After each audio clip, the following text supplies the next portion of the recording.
Welcome to another episode of Progress, Potential, and Possibilities, discussions with fascinating people designing a better tomorrow for all of us. I'm your host, Ira Pastor. Welcome, everybody, again to another episode of our show. Today, bringing you a really interesting guest involved in creating a better tomorrow on some really unique fronts and some topics we don't normally get into. So I'm extremely excited about this episode. Today, we have the honor of being joined by Dr. Michael Platt. He's the James S. Reapy University Professor at University of Pennsylvania, and there he has 3 appointments as Professor of Neuroscience in the Perelman School of Medicine, Professor of Psychology in the Schools of Arts and Sciences, and Professor of Marketing at Wharton, where he works at this fascinating intersection of economics, of psychology, of neuroscience. Dr. Platt has his undergraduate degree in biological anthropology from Yale, his Ph.D. in biological anthropology from Penn, and did Post-Doc Fellowship in neuroscience at NYU, and is known for asking some of these really challenging questions per 21st century neuroscience. And his questions focus on the intricate biologic mechanisms that underlie decision making in various social environments, and the grasp of all this has really broad scale implications for health and welfare of societies worldwide. He's a former president of the Society of Neuroeconomics, publishes regularly in top tier scientific journals. His articles have been cited over 4,000 times, and his expertise has sought him attention outside of academia as well, leading him to serve on various scientific advisory roles for major motion pictures, as well as being featured in a major HBO Vice episode. Dr. Platt also directs the new Wharton Neuroscience initiative, which is a really interesting community of faculty, undergraduates, graduates, and professional students really interested in this concept of connecting brain science and business. Dr. Platt formerly served as the director of the Duke Institute for Brain Sciences and the Center for Cognitive Neuroscience at Duke, and founding co-director of the Duke Center for Neuroeconomic Studies. He's also an accomplished author. His most recent book, The Leader's Brain, available all major booksellers. We're honored to have him with us. A lot of really interesting themes to get into today. Dr. Michael Platt, thank you so much for taking the time to come on the show. Well, thank you very much for having me. It's a real pleasure to be here. It's again, this is a set of themes that we don't normally get into. I really enjoyed reading through those extensive, hundreds of publications that you put out there, Mike. Would love to start off, though, at the beginning, if we can go back to sort of your dissertation, Memory and Feeding Ecology in Lion Tamarins and Marmosets, where you doing this really interesting work on how diet is a selective force in the evolution of memory, and love to hear the background story of what initially sparked your interest in this area, connecting neuroscience and decision making. Yeah, thanks. It's interesting to kind of think back to my PhD thesis, where I was really trying to bring a kind of more formal economic perspective on kind of the evolution of different cognitive abilities in various primates. And so, in the actually going back to Darwin, but especially in the 1970s, 80s, 90s, there was really all this super interest in the scientific community. Why are primates' brains so big, and why do they seem to be so smart, right? I mean, it's difficult to measure these things, but in general, we have this sense that overall they're pretty smart. They've certainly got bigger brains for their body size than lots of other mammals, the rodents, you name it, rats and mice. And so there were kind of 2 competing hypotheses at the time. One was that it was social intelligence, so it was like the demands of living in complex, multidimensional, differentiated societies. So that was one, and a lot of people were working on that topic, including my PhD advisors at the time.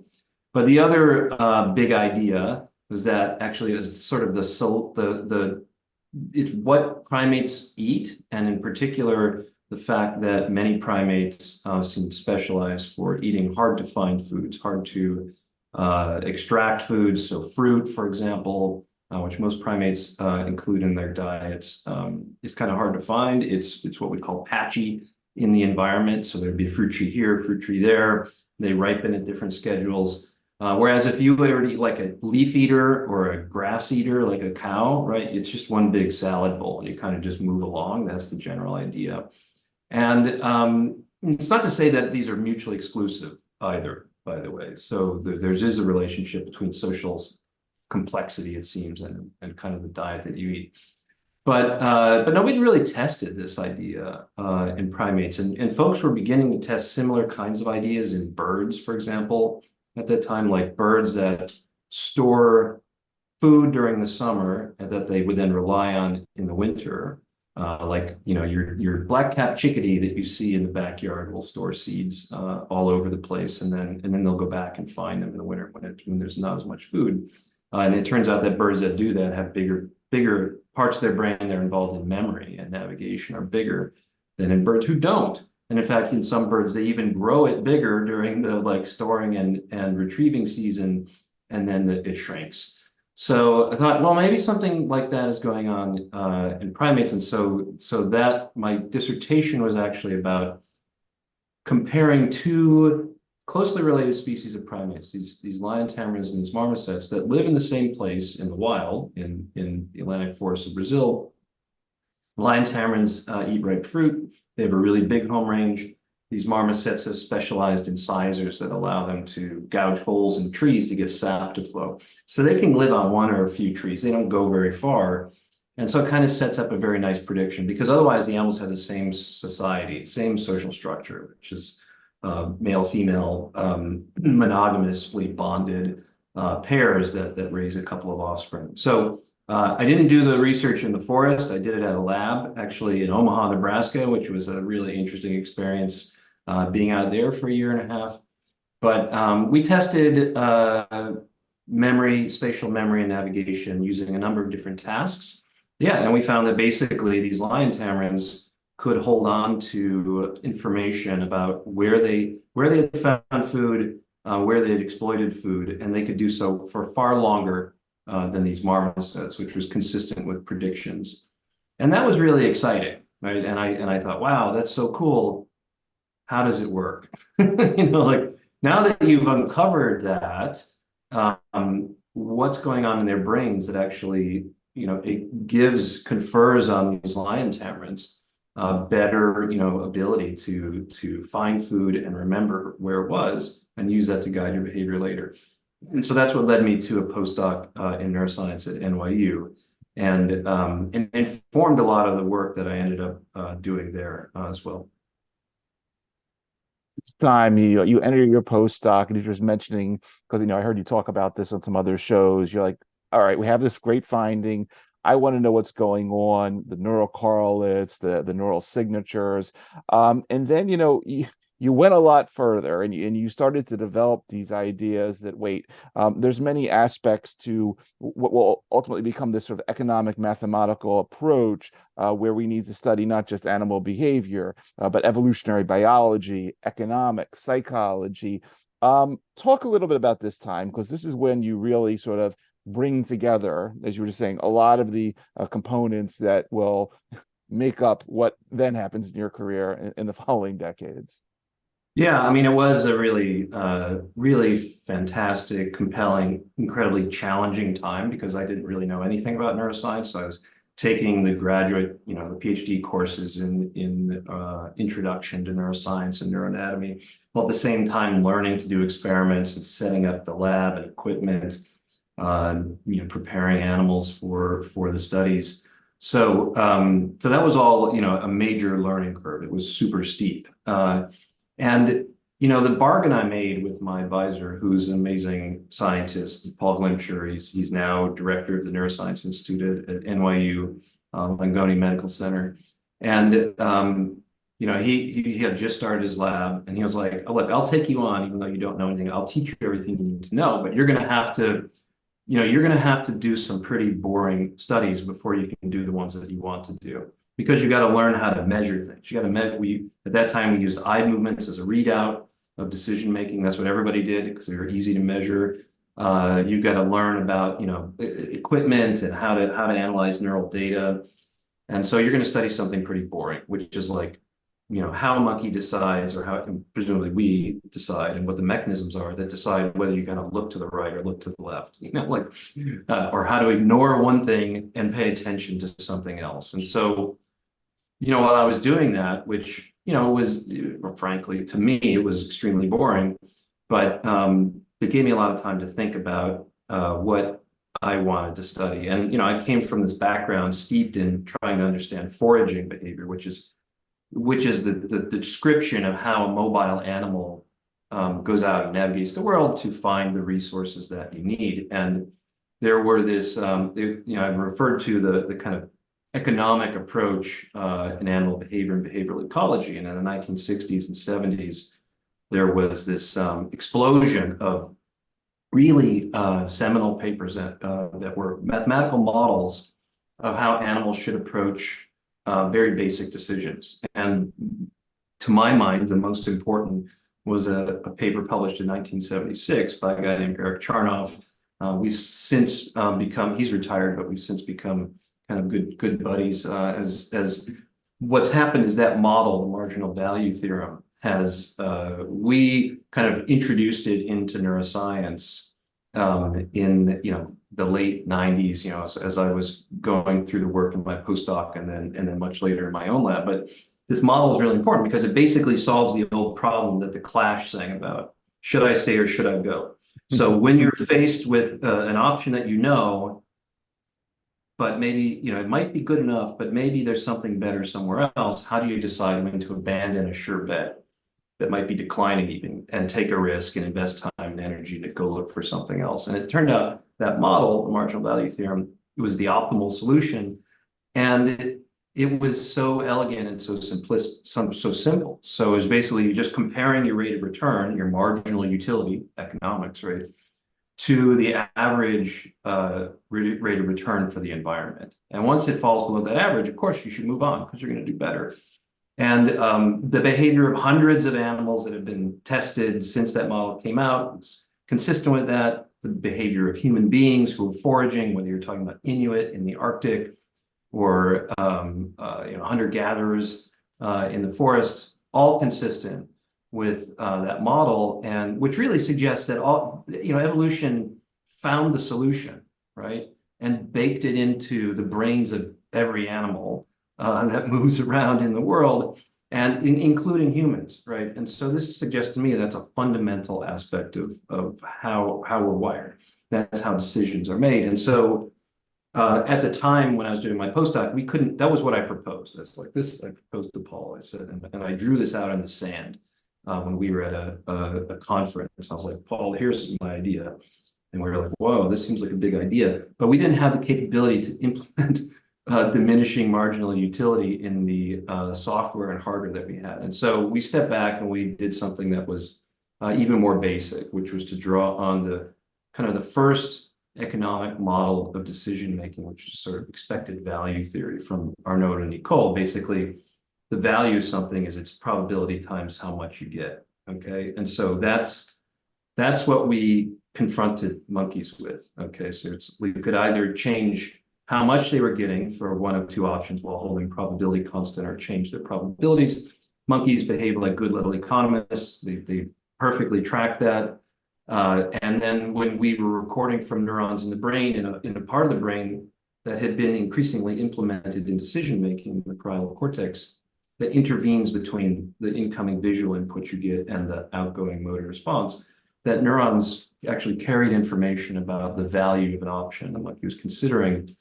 And that representation in the brain actually predicted the monkey's choices quite clearly. And so that was a discovery, a real like obvious instantiation. You could just read it out. You could just listen to the neurons, Right. their activity played through a loudspeaker, and know the value of an option, know what they were going to choose. And so that ended up becoming a Nature article in 1999.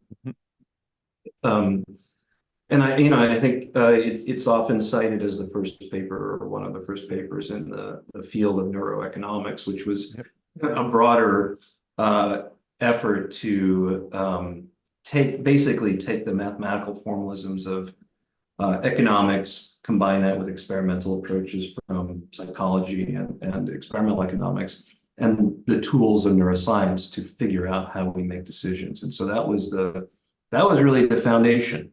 And that led, I got a job out of that faculty position at Duke, which was awesome. And and we returned to that question of foraging multiple times. And if you want to talk about that, we can. There's still ongoing work, and what's amazing is it's informing a lot of the work we're doing in business, applied business, as well as a lot of work we've been doing in kind of computational psychiatry, if you will. And it's interesting because you're you're describing the creation of this whole new domain of neuroeconomics, and you start publishing extensively on it, not just in monkeys, but us upward walking monkeys as well. How it applies to everything from, hey, I'm going to make this bet at the racetrack. I'm going to make this investment. I seek social attention over here, and what my I'm going to talk to these girls or not. And so forth. And for everybody listening and watching, check out Dr. Platt's publications, because they are each one quite interesting in their own right on how this neuroeconomic principle sort of filters down to all the decisions we may consider. Mike, you mentioned a bit about the electrophysiology, and it'd be interesting to start with the electrophysiology and then sort of walk into some of the neurobiology and the neuroanatomy of all this. But again, when I was another interview that you gave, you were talking about when you first started doing this, we didn't have fMRIs and complex electroencephalogram tools. You were actually creating the tools to understand the neural correlates as you were creating the neuroeconomic theories. Can you go back about and talk about that a bit? And because some of these, it's not just sort of the ultra complex neuro electrophysiological tools that we have nowadays that are used to study these dynamics. I really got a kick out of the Gatorade paper that you wrote in risk sensitive decision making.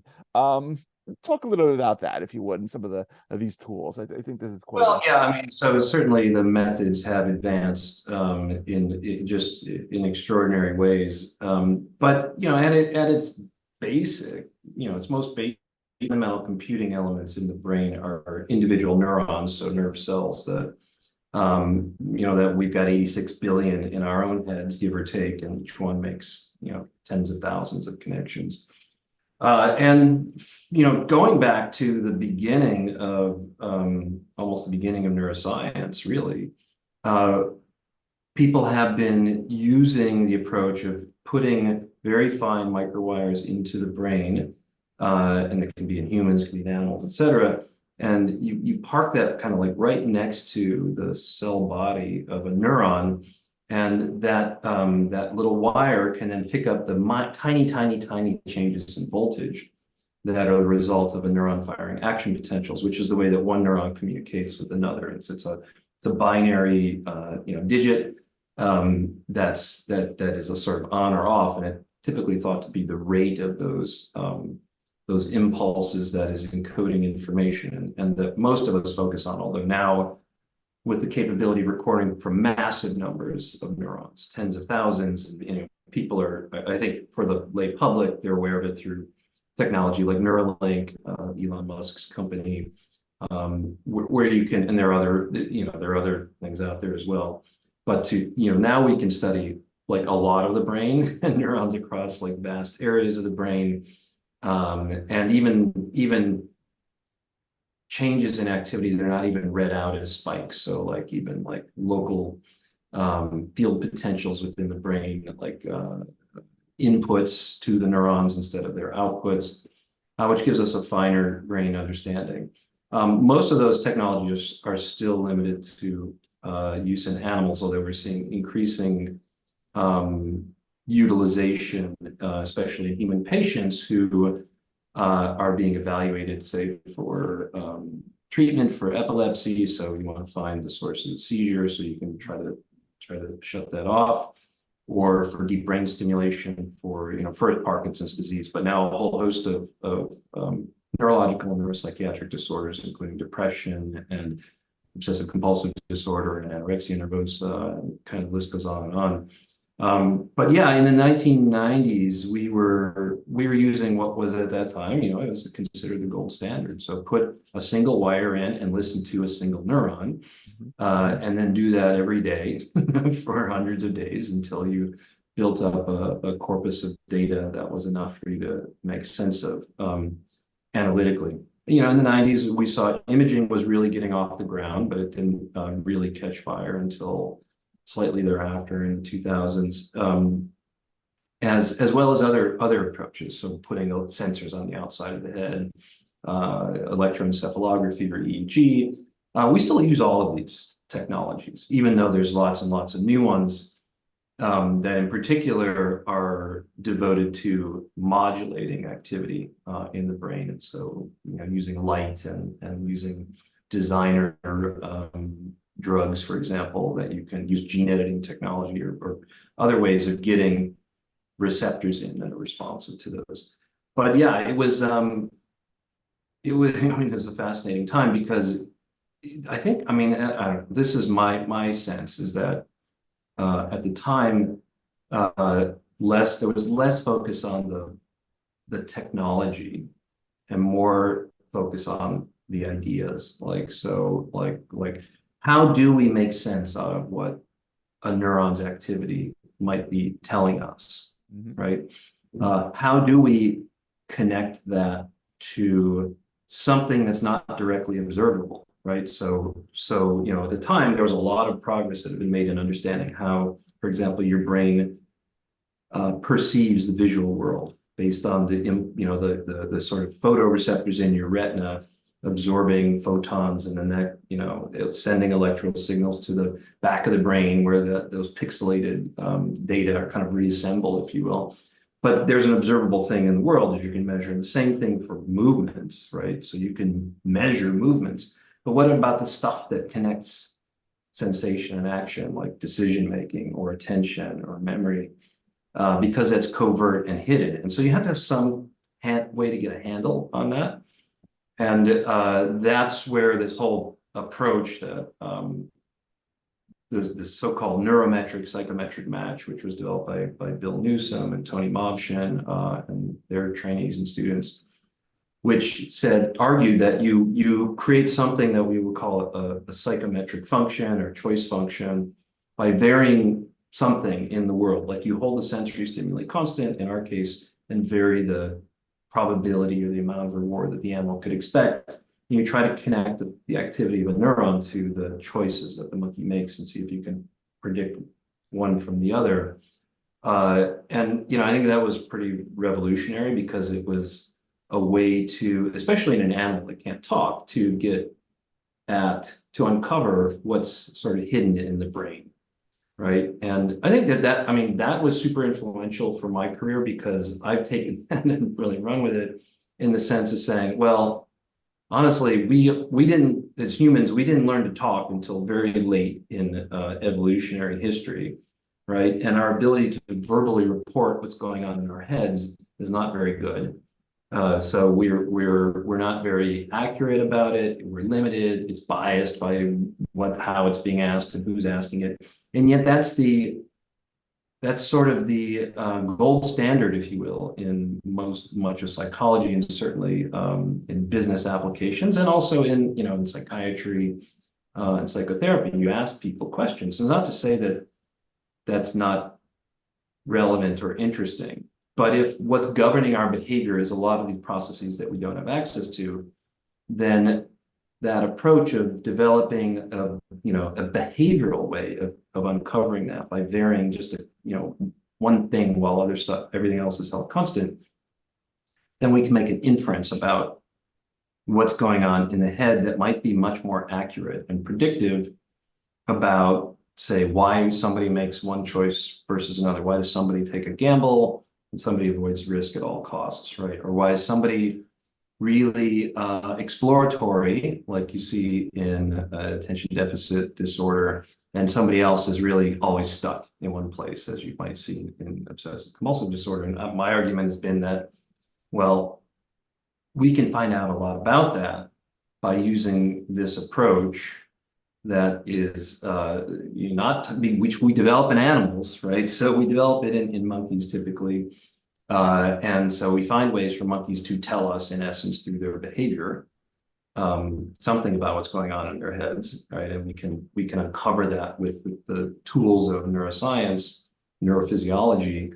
And if humans show the exact same pattern, right, of behavior and sensitivities to some of these variables in the environment, and we show that it's expressed in a similar way, as you see in monkeys, sensitive to similar contingencies, and seems to arise from similar processes in the brain. I think that tells us a lot. Yep. And my own perspective, I'm sorry for talking so long, is that it's like, when it comes down to it, and this gets back to my anthropology background, I mean, just think about it, it's like our brains have been wired by millions of years of evolution to solve some pretty, some challenges that our deep ancestors confronted. And so in essence, we're walking around with a 30 million year old Swiss Army knife in our heads. And that's pretty much the same as the one that most, primates have in their heads. Maybe we have one extra tool in there, like a corkscrew or something that they don't have, that's language. But everything else is basically the same. Some of our knives and files and whatnot might be bigger or sharper than you might see in a monkey, but it's basically the same thing. And I think that is also why we see so many so-called irrationalities in terms of what the decisions people make, or the mistakes, or honestly, just a lot of suffering, because this is not the world our brains were wired for. I mean, if our brains were just simply computers, they would learn and adapt to anything, right? But they're not. This stuff is deeply baked in. Fascinating. Like you also, obviously go into a really deep dive, not just on things like brain structure and function of different, areas of the brain and how they impact these neuroeconomic processes, but you're really looking deep into it's called the neuroendocrine biologic connection.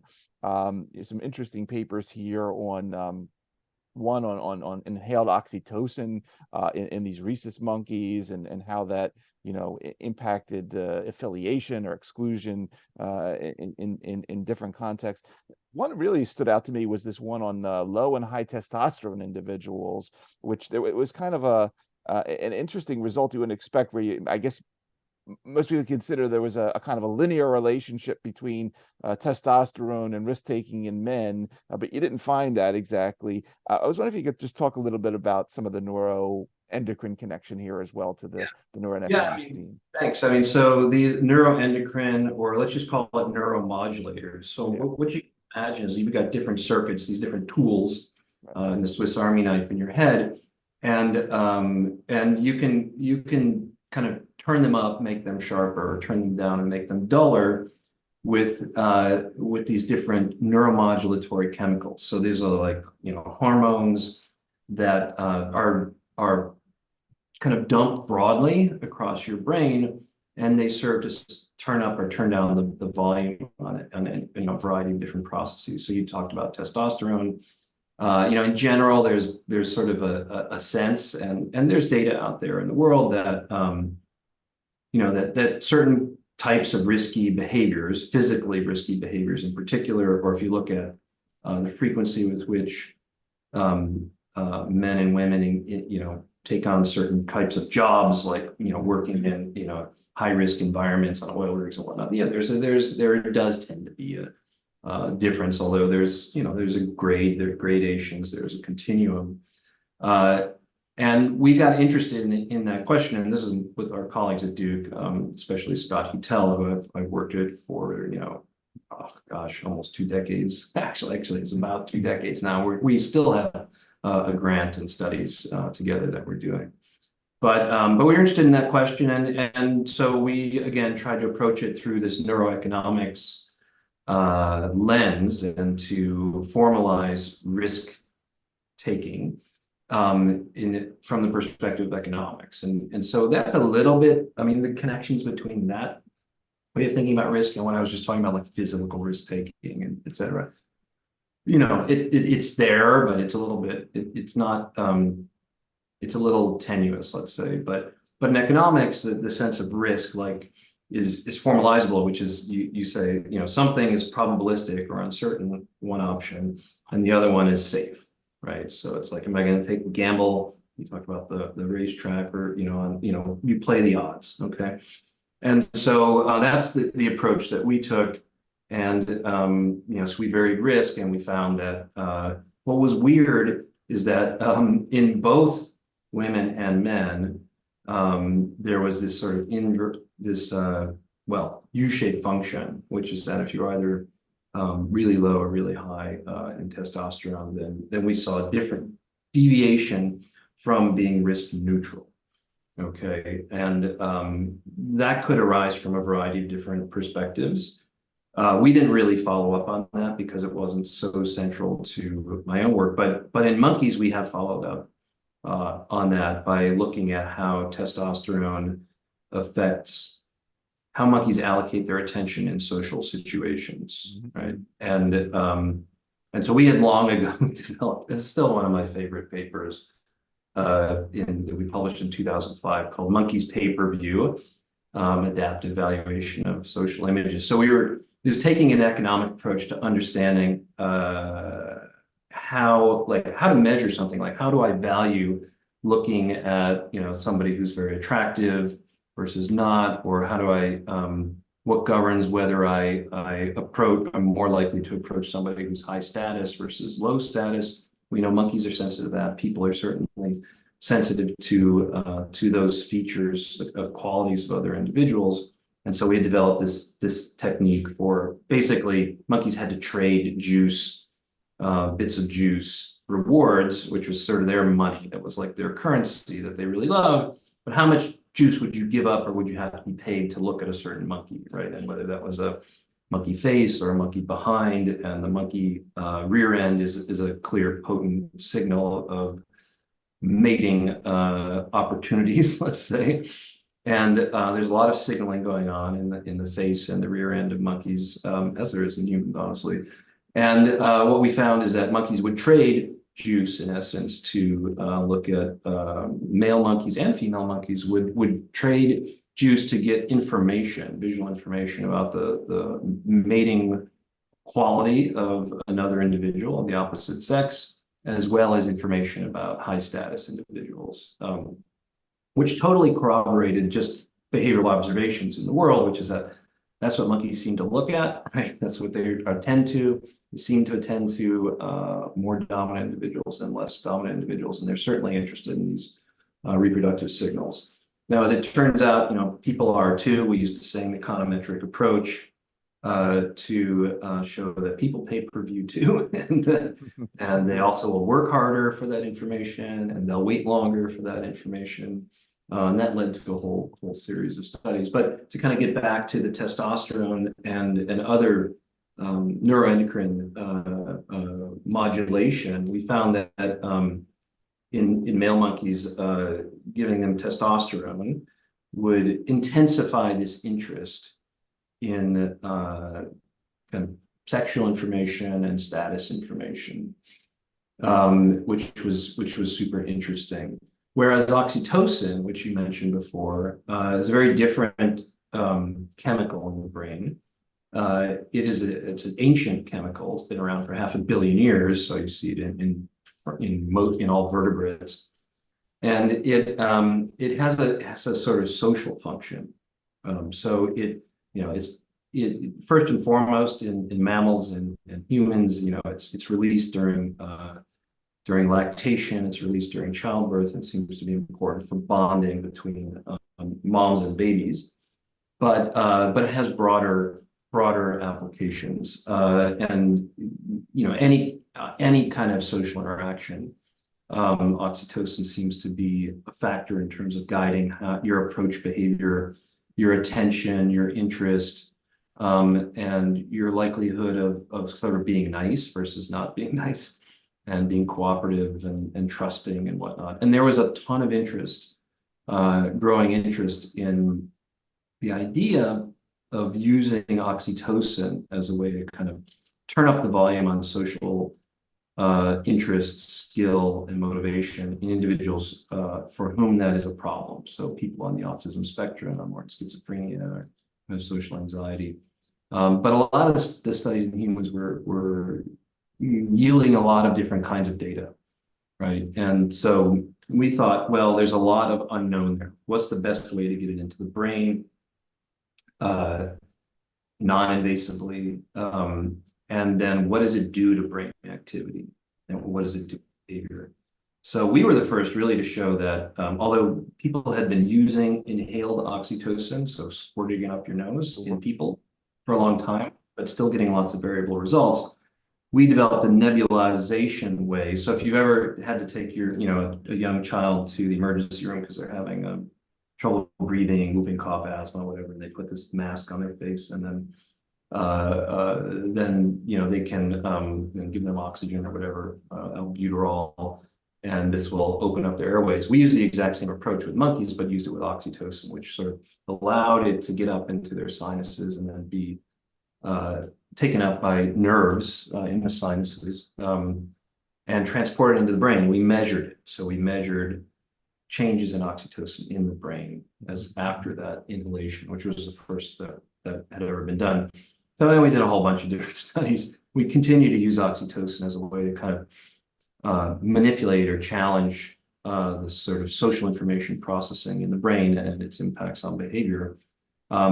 When we gave oxytocin to male, first of all, when you give oxytocin to monkeys, it makes them more giving to other monkeys. So we had this task where monkey could choose to give a reward to another monkey or not. You give him oxytocin, he gives more reward to the other monkey. You give monkey oxytocin, pays more attention to other monkeys, and makes their behavior more coordinated, which was also super interesting. So that I think can again become a kind of foundation for exploring ways in which oxytocin might impact human behavior, as well as be used as a treatment in a variety of different kinds of neurological and psychiatric conditions. Segues perfectly into my next question, and love to dive into the Wharton Neuroscience Initiative, because here you have a tagline: building better business through brain science, and the scope of what you're going to be looking at in the Institute, everything from genomics, proteomics, the human microbiome, a lot of really interesting papers, and some of them I'll touch on. Take us just into, because you are the founding director, talk about setting up the initiative, a little bit of the core goals, when it was set up, and how you, again, as I mentioned in your bio, you have these three very important hats that intersect at the sort of the neuroeconomics team. Talk a little bit about what it was like setting up an interdisciplinary initiative like this at Penn. Yeah, well, it was really great. I mean, I really jumped at the, as you mentioned earlier, I led a number of different organizations at Duke, including an Institute for Brain Sciences. But the thing that was so interesting about the Penn job was that here is the top business school in the world saying to me, hey, we think neuroscience is going to be key to the future of business. And we think you, as a wet lab bench neuroscientist, are the person to lead this effort. And so that has enormous signal value for the world. Like, this is saying, hey, everybody, pay attention to this, and here's a new opportunity. And so for me, I was really just so charged up by that. I mean, I was super stoked. But at the same time, I was like, what am I supposed to do? Wharton really thought I was going to, honestly, I was going to set up a Center for Neuroeconomics at Wharton. And I said, well, I already did that like a decade ago or more at Duke. And then we closed it even, we sort of did our work and we were done. So that's kind of a whole decade ago. I think this can be much bigger. And I said, let me think about it. Let me see what Wharton's all about. And so after spending about, I guess I'd been here for about 6 months and really talking to students and faculty and stakeholders and alumni even, I really came to the conclusion that honestly, neuroscience, applied neuroscience, can have an impact, a positive impact on every aspect of business practice and education. So think about it. If you could understand, there's a brain behind every business moment, right? Everything we do in business, there's at least one brain, if not multiple human brains, at least for now. AI hasn't taken over.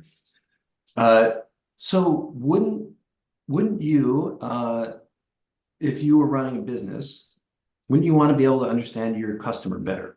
Wouldn't you want to understand the people you manage better? Wouldn't you want to understand, how people are making financial decisions in the marketplace better? As if you're recruiting a new leader for an organization, wouldn't you want to understand them better, right? In terms of their talents, traits, and motivators, their qualities, in a way that that frankly we can't get very close to just from the traditional ways of asking questions. And so that became my vision, which was wonderfully embraced by by the dean Jeff Garrett, by the vice dean Mike Givens, and by other everybody in leadership. And the idea was like, this is going to be Wharton led but Penn wide. So it would be like it's definitely situated within the business school, but we take advantage of all the intellectual resources, the human capital, the physical resources that we have in School of Medicine, brain imaging, brain scanners, MRI machines, all this stuff, analytics and computer science. So there's just a really rich community here, and we're on such a compact campus, we could really make that happen. But then you have a challenge. It's kind of like, the hope was, if we build it, they will come. So we created the vision, got incredible help from Wharton to build a website, to build a brand. And from the beginning, we had sort of 3 pillars. One was research. So basically, to fill in the gaps between basic neuroscience and business applications. And in particular, to be able to say, well, I mean, I can tell you this is how people make decisions in the laboratory, and this is going to be the impact on, whether people buy a product or not. But you're not going to believe me until I show it in the world, right? Or in your situation. So you got to do the research. We have to build the next generation of folks who have education at the intersection of neuroscience and business. So that involved creating a curriculum for undergraduates across Penn, for MBA students, which we've done multiple courses, learning by doing. So they all have opportunities to do research in labs, et cetera. We've created an in-person and online executive education. We've trained thousands of people, who have come back to learn about how they can do this. So those are 2 of the pillars, and the third is engagement with outside organizations. So that's like one of the really gratifying and exciting things about Wharton Neuroscience is that because of Wharton's position in the business community and the more than 100,000, really successful alumni who are living right now, who came from the business school, that gives us unique opportunities to work directly with companies and other kinds of organizations to address the challenges that they're having, such as like, how do we recruit the best talent and hold on to it, or how do we create high functioning teams, or how do we advertise more persuasively and effectively to our customers, right? They come to us with those challenges. They bring some resources, financial and data, for example, or opportunities to get data in their, in their organizations, like at their place of work. And then that helps us to generate new scholarship, which then is renewing. And so, that was our plan when we started this the very end of 2016, but it really didn't kick off until late in 2017. By the time we got things rolling, we were lucky enough to pull in a couple of corporate partners, a few early on. So Vanguard, financial services, which cascaded a lot of work on decision making. Air Consulting was one of ours, it's a local consulting company, executive coaching, et cetera, sort of the people side of things. And now that we've invested a lot of time and effort in all of that, and I think we have a high degree of visibility. People come to us as thought leaders in this space. We have a really robust portfolio of both prior partners, corporate partners, and current ones, and we've kind of settled in now. I mean, look, all areas of business are fair game, and we've worked on them, but it's kind of settled into three buckets, if you will. So one bucket is like advancing marketing and brand strategy through neuroscience. The second would be kind of the people side of things, like HR and management. So basically using neuroscience to develop better tools for quantitatively and objectively measuring individual talents, traits, and motivators, and then how to develop them so they reach their peak potential, as well as the same thing for teams. And then kind of final bucket, third bucket, the third bucket would be kind of finance and economic decision making. So talked about Vanguard, we've worked with other companies on those issues, and we may be restarting our partnership with Vanguard too. So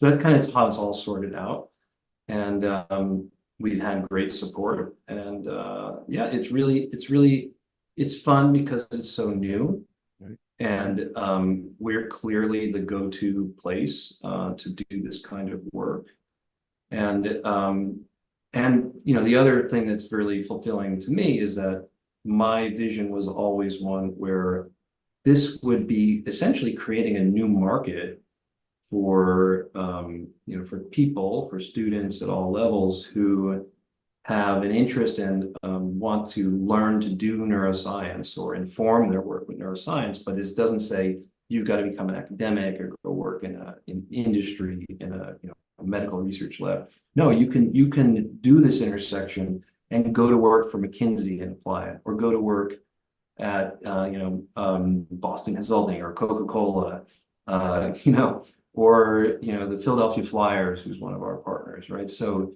it provides all these new opportunities in the world that are not doing kind of the standard thing with a neuroscience degree. Yeah, absolutely. And just a couple of examples of this work, and again, Mike, if you want to highlight other ones, that's great. And again, for everybody listening and watching, take a look at Dr. Platt's papers here, because each one is unique and interesting the next. But just a couple of examples that stood out to me. There was one paper you published on how celebrity status and gaze direction in ads are affecting my decisions. I watched the commercial. Yeah, there's whomever, Brad Pitt, he's got this cool product, but he's also looking back at me. And I learned all about pupillometry and eye tracking and the computational modeling that goes on there. I'd love for you to talk a little bit about that and, the impact of gaze cueing. The other really cool one that was this one on heart rate synchrony and how groups of business folk making a decision, can succumb to groupthink or not based on heart rate. Again, really, really intricate stuff. Say a few words about sort of, because you're doing a lot here. And if there's other examples of what's coming out of WNI, please, highlight the ones that you want to. But these two were personally quite fascinating to me. Yeah, well, the celebrity one was really fun because that, again, that kind of grew out of our early work in trying to understand how different kinds of social uh, information, especially just the visual information about another individual, drives our attention and captures our motivation and ultimately affects our decisions. And so we talked about the pay-per-view stuff, where monkeys value status, which is essentially monkey celebrityhood. And we've seen similar things for people, right? Why do you fork over whatever it is, $6 for a People magazine to look at people you're never going to meet? It doesn't make any sense from an evolutionary perspective, but it's kind of built into our brains.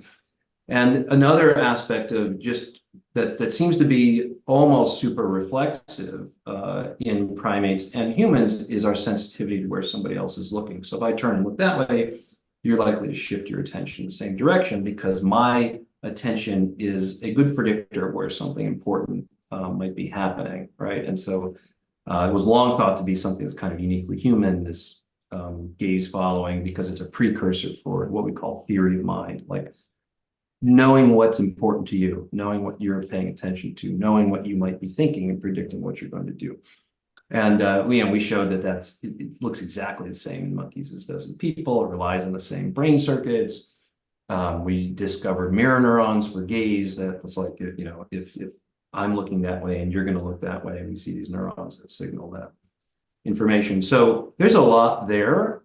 We over the years showed that that in terms of thinking about, well, what are the implications for marketing in a sense? And we know sex and status, or sex and celebrity sell, right? So that and people who are either super attractive or who are high status or well known or powerful, right, are paid to be endorsers, right? And that seems to work. So why does it work that way?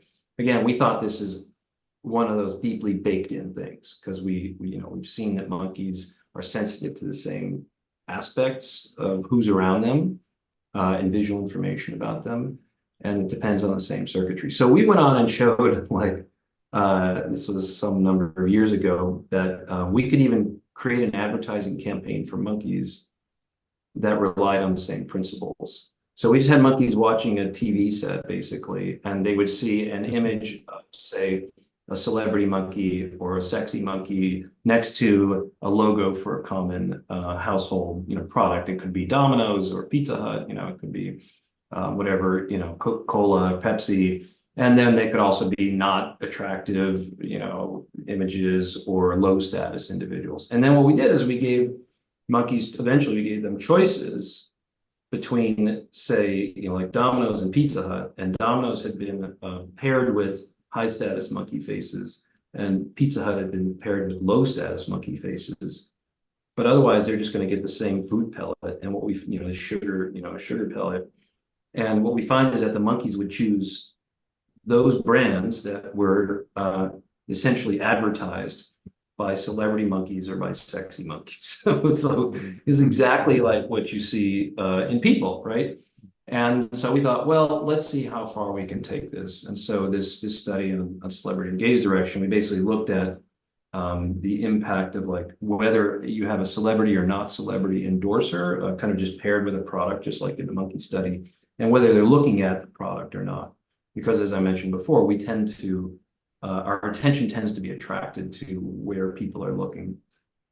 And then we did all this fancy computational modeling, which was an implementation of currently the best model of the process of decision-making in the brain, and which is this so-called drift diffusion modeling or accumulation to threshold. Anyway, it's very robust. It goes all the way back to Alan Turing and World War II.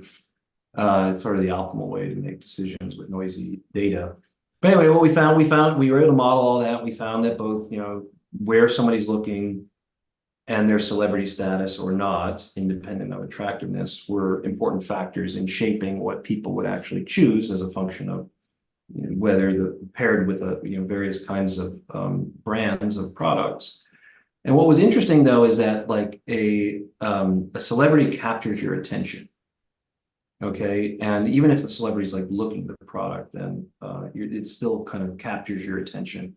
Whereas somebody who's not a celebrity, if they're looking at the product, then the viewer is more likely to actually shift their gaze to the product.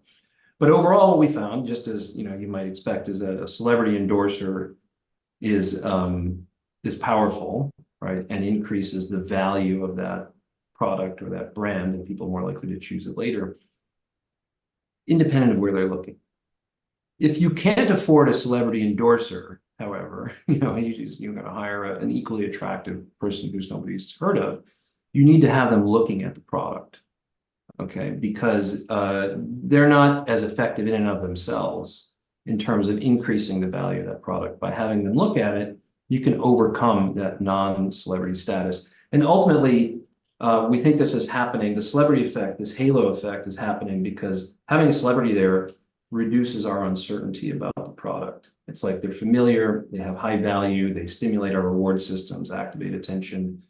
And this, we see this as a result, your pupils don't dilate when you look at that product. They don't dilate as much. And that dilation is kind of a marker of uncertainty. Whereas when a non-celebrity endorser, you look at the product, you kind of are a little bit more uncertain. So we think that's where that comes from. That's kind of a fun paper. It has wide applicability, I think, in terms of like companies. You're a startup company, you can't afford a celebrity. Make sure your ads have the endorsers actually looking at the product or the brand name. You mentioned the heart rate synchrony paper. So that just came out in Proceedings of the National Academy of Sciences. And that's one that kind of followed in a long, the last decade worth of work in the field more broadly, which has demonstrated that when we have a good relationship with an individual, like we click with them, that actually turns out that our brains synchronize. So that can be measured in a variety of ways, but like the pattern of activity in my brain would be very similar to the pattern of activity in your brain. Our brain waves, so to speak, would be aligned. And that would predict that we would have a friendly relationship, that if we just met, we'd be likely to become friends if our brain activities was more similar, predicts cooperation, trust, communication, the list goes on and on, which are all good things for business, right?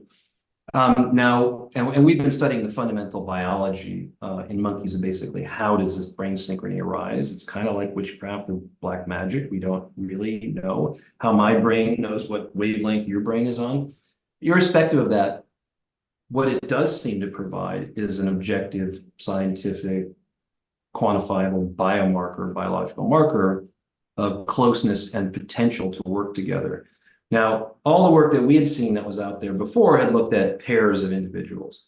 And what we studied in this paper was, and which finally came out, was whether we could kind of grow that to, scale it up to groups like committees.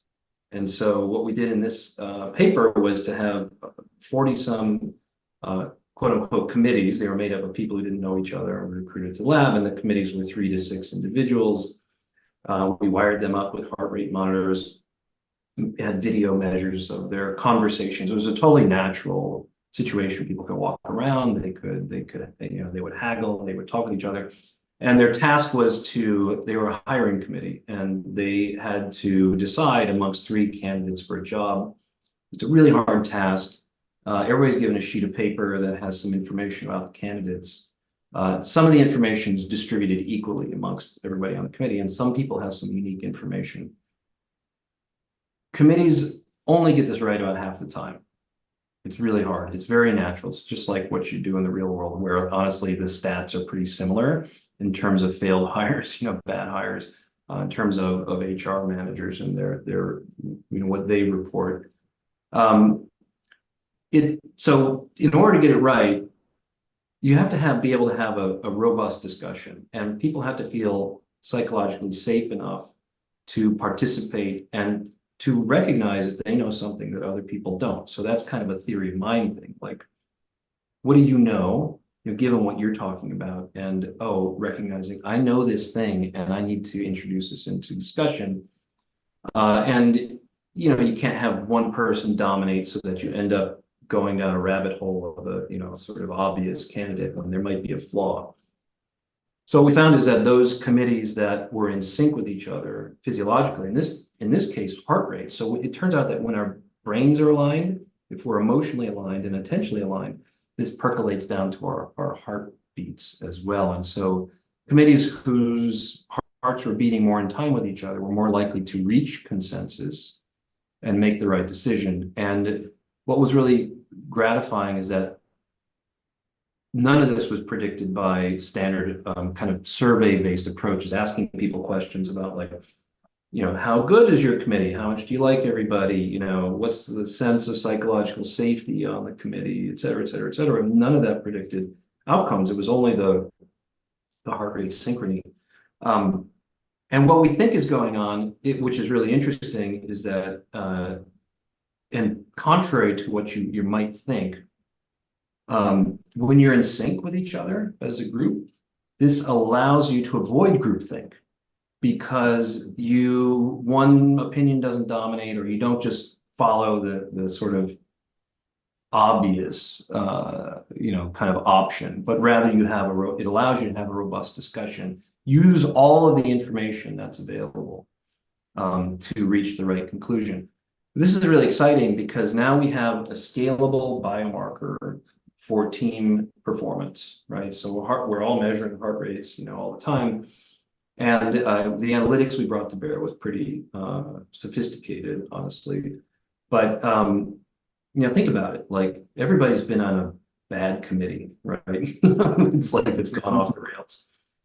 Do you imagine using this as a way to like identify who should be on a committee, or the characteristics of those people that will fit with each other, because we can measure that objectively, or to identify when somebody on a team is kind of getting out of sync before they totally upset the apple cart, let's think about sports teams. This is another, application area. Could you head off the guy who in the locker room sends things, downhill? Like, we've seen teams in NFL, whatever, where like, boy, they're stocked with talent, and yet they can't execute as a team because, people are being selfish, people are not in sync with each other. And so I think there's like a huge range of potential applications in business, in sports,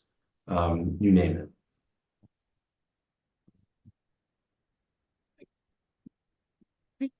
Well, I mentioned when I was reading the little blurb about WNI, one of the things that's mentioned in here, and I'm just pointing out because it's mentioned everywhere nowadays because we are learning so much about the human microbiome in all aspects of health, disease, wellness, and so forth. Obviously, it's mentioned here as another target in the potential identification or enhancement of performance and talent and so forth. I was just wondering if you could say a couple words, because I know you did some of that work on the microbiome and this these rhesus down in Puerto Rico, this interesting population of these monkeys, looking at things like social interaction and environment impacting the microbiome. Are we at a point yet in 2024 where we're learning anything about how these trillions of organisms that live on in us impact the neuroeconomic side of things, or is it a little early in this? I think it's really early. I mean, and there's a lot of debate about the microbiome and its role in human health and human behavior. There seem to be very intriguing associations between essentially our gut and our brain, and those links, many of them seem to be through the microbiome. Which organisms are in your gut, for example, and how many of them, how diverse are they? And what you eat, as well as your own individual kind of characteristics are what shape the diversity of your microbiome and which organisms are in there. And as well, who you interact with and how you interact, right? Because that's an opportunity for exchange. When you have physical contact with another individual, really hard to study in people, right? You can find associations, but the mechanisms are elusive. And most studies have been done in rodents, rats and mice, where that's a lot easier to do. But they don't have the complexity of diet that we have and other primates have, and they don't have the complexity of the social environment that we have and that other primates have, which is why we have begun to look at microbiome in this population of monkeys. They're free-ranging, free-living on an island off the coast of Puerto Rico, and we've been studying them. My own lab has been studying them for 17 years. We've got now a huge team that's upwards of like 100, not just here at the multiple institutions, working on this project, where we have, it's an amazing population because we have kind of people on the ground, boots on the ground, who follow individual monkeys around and measure everything about their behavior. And then we can take biological samples from these animals, so of their microbiome, their blood, their DNA, in some cases, their brains, their internal organs, et cetera. And we can begin to stitch together a portrait of how kind of your genetic endowment and your environment interact with your behavior to shape how your brain and your body functions. And then in a feedback loop, then shapes your behavior, and ultimately in those animals down there affects their success. Do they live? Do they die? Do they have babies? Do they not have babies? How many do they have, right? Which is kind of, that is evolution in process. And so it's just, it's an amazing system, amazing opportunity to take the lab to the field in a way you can't do in humans and you can't do in rodents. So it's sort of a sweet spot. And we've done a little bit of work on microbiome. We have tons, with thousands and thousands of samples. So there's a lot more left to do, but we have found that, like, the microbiome that a monkey that is living in and on a monkey, right, is influenced by how many friends they have, how many social interactions they have. So that's an opportunity to exchange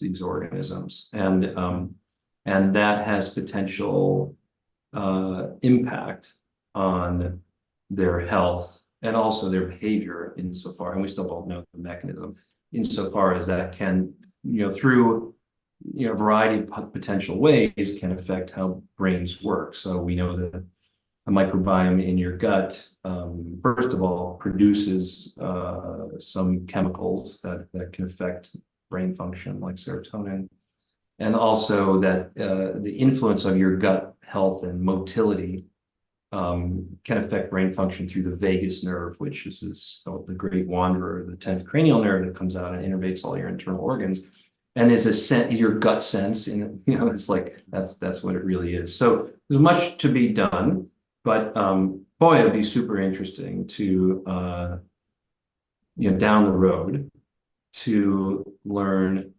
how that might shape almost every aspect of business, right? Because it could affect the decisions people make, the choices they make of what to eat, of who to partner with. I think it's kind of wide open.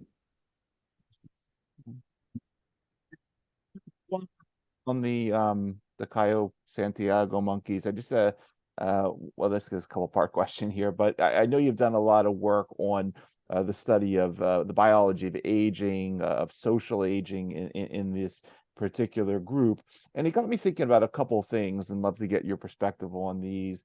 One, which is just we hear a lot about sort of the silver economy, the fact that the 65 plus population in the United States alone has something like $10 trillion of wealth, and that population has its own unique marketing strategies, let's say, on how I guess what you're discovering at WNI, the techniques and so forth in approaching that particular population. At the same time, and I did not mention this in the bio of the show, one of the areas in Hollywood that you consulted on was Darren Aronofsky's film The Fountain, which is all about the fear of death, and this got me thinking a lot about this other segment that we talk a little about on the show in terms of sort of aging biology, and this intricate dynamic that we see that when you talk about creating drugs, for instance, that deal with cancer or Alzheimer's, and we'll get to your company in a minute. Everyone's really pro that, but when we go into sort of the biology of aging and topics like life extension, and so not as much. And I'd love to get your I don't know what you did with regard to the Fountain movie and some of the things you learned there in terms of the public fear of death and how we think about our choices on that front. But love to get your perspective on that field as well. Yeah, well, that was a really fun movie to work on very early in my career, and I happen to be really good friends with Darren's longtime co-writer and producer, Ari Handel, who actually did his PhD in the lab that I did my postdoc in. And we've remained good friends, and I've had some interactions on other films, and lent my lab in some sense out for that. But my role on that was really just as like as a science advisor, so helping them to cast monkeys for the movie, because there were a number of monkeys for the movie. As well as make sure that the science, right, in terms of the neuroscience and all of that was real, right, and kind of matched what we know. The population on Cayo has been fascinating because, like I said before, it's a natural laboratory and allows us to understand how the environment, in a sense, gets under our skin to shape the way genes are expressed or not expressed, which is sort of a fundamental aspect of neuroplasticity. So it can lead to good things or bad things, and which has a lot of relevance for aging. And one of the things that we found, for example, is that social adversity is bad for your brain. So so monkeys, like people, have differences in power or status, which regulates access to resources, and when you have adversity, that's a source of major stress, and stress is a killer for your brain. Stress is a killer for your body, largely through one major pathway is through inflammation that we're now learning, and again, very hard.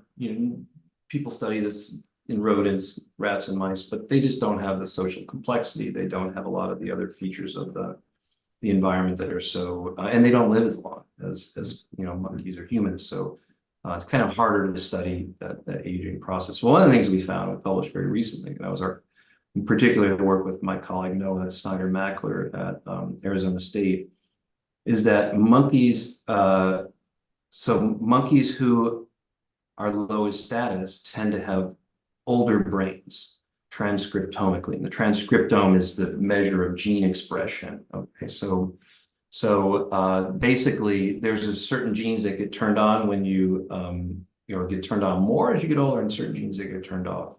The genes that get turned on more are involved in inflammation and things like that, and the ones that get turned off are involved in DNA repair, et cetera. So we found that monkeys who are low status, who were facing adversity, their brains were more like they were like, we create essentially a biological clock for your brain, and so their clock was advanced. Their brains are just older, whereas the brains of high status monkeys were younger. We also found that something very similar in the blood of monkeys who had experienced a major disaster, a cataclysmic traumatic event, a hurricane in this case. Monkeys who went through a hurricane, in terms of their bodies, it was as if they had aged 2 years, just experiencing a hurricane, which for a human is about 8 years. It's about 8 years of human life. So that's huge when you think about it that way. Now, the protective factors for monkeys are social capital. So it's like, am I high status or do I have lots of friends? What we found is that in response to a major stressor like a hurricane, monkeys reach out and make more friends.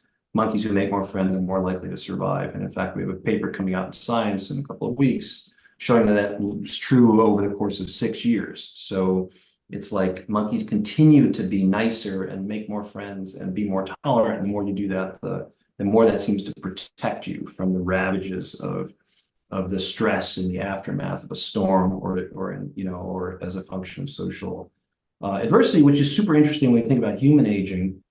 look, we are an aging population. Our fertility rate's been below replacement for 50 years, going down. We're seeing this all over the world. So we need to be able to extend, just as a practical matter, expend the human, not just the lifespan, but the health span. So like how effectively we age so that we can continue to contribute to society and be healthy. And what are the biggest factors we know for that right now? Physical exercise, which is important for reducing inflammation, and having social connections. So kind of the more support you have, social support, the more friends you have, the better off you are in terms of resisting dementia. So it kind of puts it off into the future. So exercise and social, being really social, which is super interesting because both of those are low to no cost,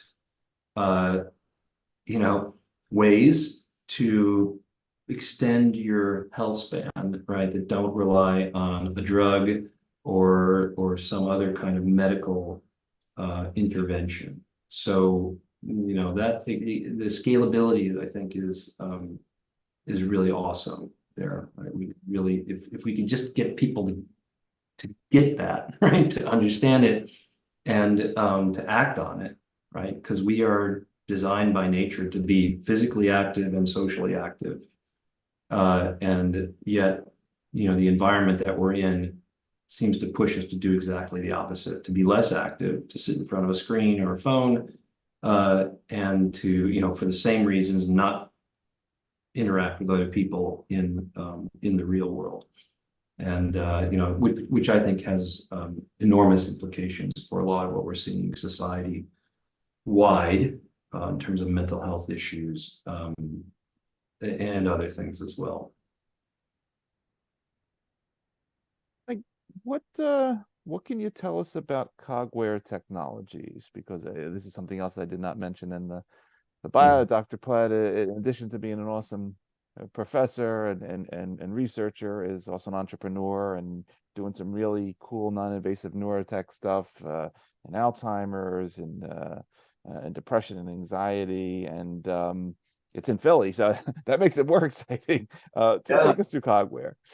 Yeah, so I guess I got bit by the entrepreneur bug, being in Wharton. I mean, honestly, everybody who's there is an entrepreneur, so it's like a really vibrant place with just high spirits around creation and and doing something in the world. And so when I got here, it was clear to me that one of the things we needed to do was to find a way to get neuroscience out of the lab and out of the clinic and into the world, where we could make it useful to people, to make it useful to people in business, to make it useful to people in society. And so we thought, and at the time there were devices, wearables for measuring brain activity that were already on the market. So we're like, oh, we'll just use those. So we bought them and they didn't work. I mean, look, we have high standards for the kind of data that you would need to acquire in order to actually make decisions on that data, right, and to take action. And that's why I believe that the sort of wearable, brain wearables haven't really taken off, because they haven't provided the quality of data and that you would want, right, and that would be useful for guiding any kind of high stakes decision. So this led us to say, well, maybe we can do it better ourselves. And so a very talented neuroengineer, so an engineer and a neuroscientist in my lab, Arjun Ramakrishnan, and I started trying to see if we could build our own. And we discovered that the real failure point was in the sensors. So you want to have a sensor that's dry, not wet, and that is comfortable and wearable. And basically everything that's on the market is either, if it's dry, it gives you crappy data. And if it's otherwise, it's wet, it has gels and other kinds of things that make it not easy to use and not very fun to wear. So that's what we did. We threaded the needle on that. So we created these sensors and began to start showing that we could replicate everything with high fidelity that you would with a wired traditional system that would, cost you $50,000, in the lab, but we can produce for hundreds of dollars. And so once we had done that, we realized, hey, this actually might be commercially viable. So we worked with the Penn Center for Innovation to secure intellectual property on that IP, and then to co-found a company out of Penn, which is called Cogware. And then, yeah, we've been busy working on building Cogware as a company. One of the great things that Penn Center for Innovation did was to help us recruit a real full-time CEO with extensive business experience, business in healthcare technologies. So that we brought him on in right around the time that the pandemic started, which was like a really challenging time to try to launch a company. But it actually caused us to pause and to step back and say, what are the core features of the technology? How can we improve it? And then how do we build a market for it, for people who want really, who recognize the value, but also recognize that you need high quality data.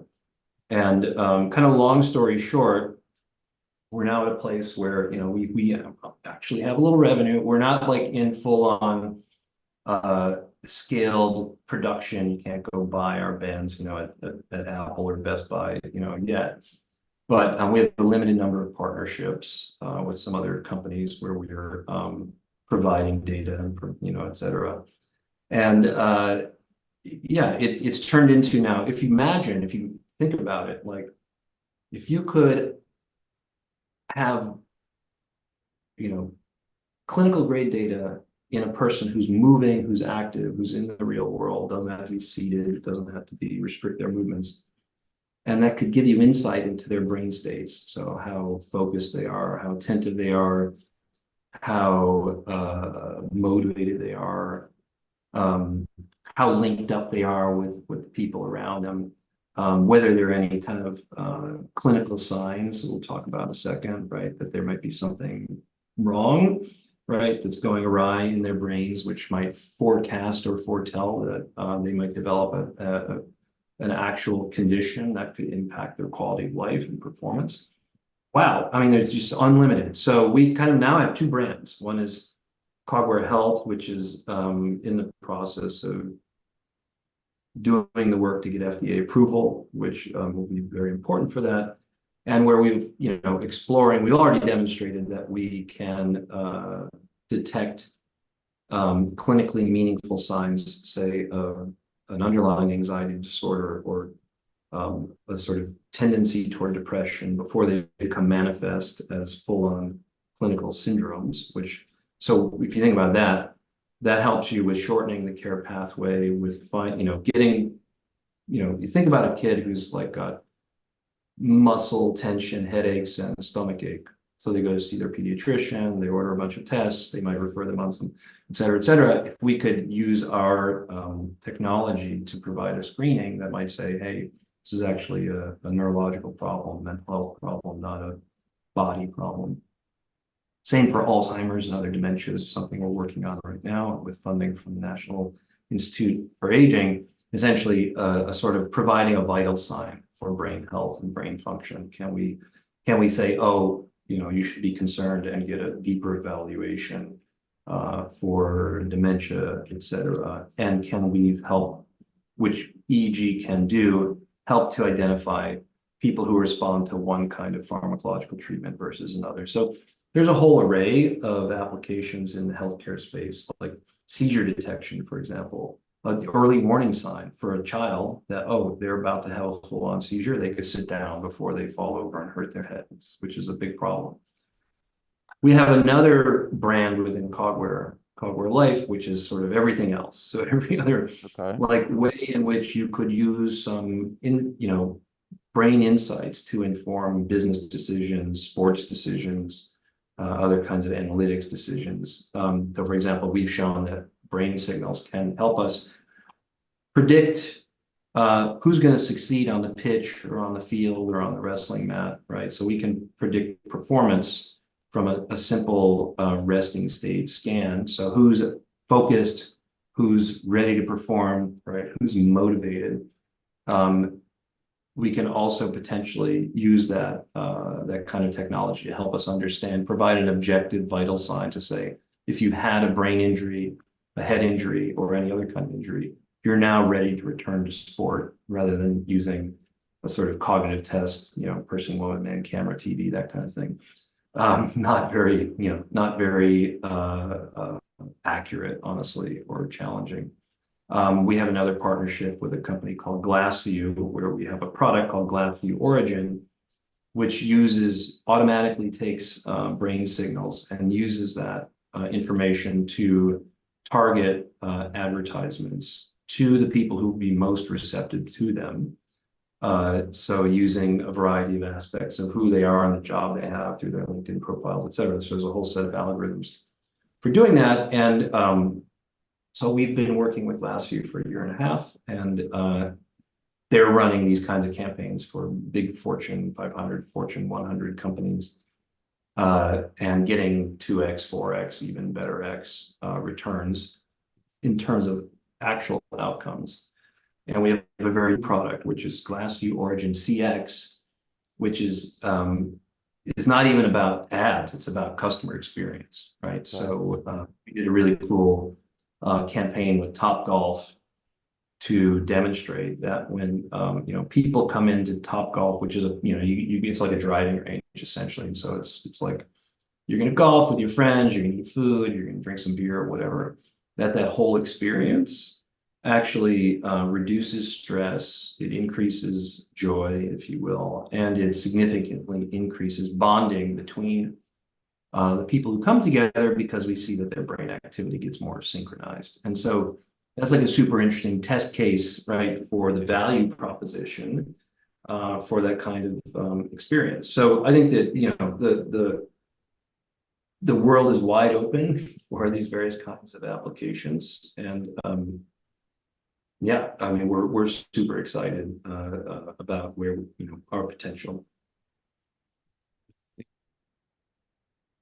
Themes of preventative and personalized, predictive, are dominating sort of, what the smart folks say the future of this healthcare thing is going to look like. I think you're definitely in the sweet spot. And again, it's you're down the street here at Pennovation, so that's just cool. I love hearing great stories, not just of research happening here in Philly, but of really novel entrepreneurship. So I'm extremely impressed by that too, Mike. So I take my hat off to you on that one as well. I know we've been going for an hour and a half now. I so appreciate your time. Anything I missed while I have you, or any final messages for our audience, upcoming initiatives, talks, conferences where we can bump into you, anything else that you might want to mention, please take the floor. Yeah, so yeah, I mean, I would encourage people to go to the Wharton Neuroscience Initiative website, which you can sign up for our newsletter, follow me on social media, on X and on LinkedIn. I'm prolific, so I'm constantly pushing out the latest and greatest. We've also put out a lot of free content on the Wharton website on knowledge at Wharton and Wharton at Work, which is like maybe 20 articles on kind of various applications of neuroscience, on everything from advertising to communication to leadership to team dynamics, et cetera, et cetera. And very accessible, free.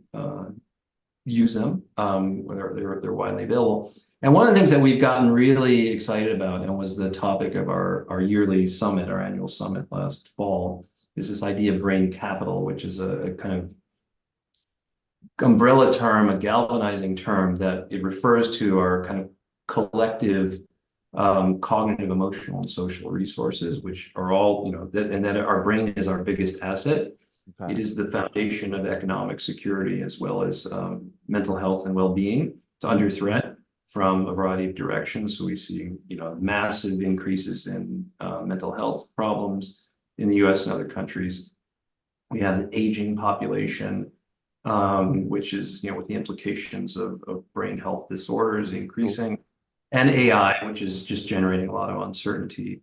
and upheaval. So investing in our brain capital is key to the future. And I just want to kind of throw that out there. There's a lot of stuff on the web, but we'll be speaking on this at the UN General Assembly in September up in New York. And so look for more info on that. And that's a great opportunity to check in too. Outstanding. Really outstanding. Very impressive, Mike. I'm going to look forward to continue to follow all your work, to follow the growth of Cogware, and just wishing you and the team the best with all of this as you continue to move it forward.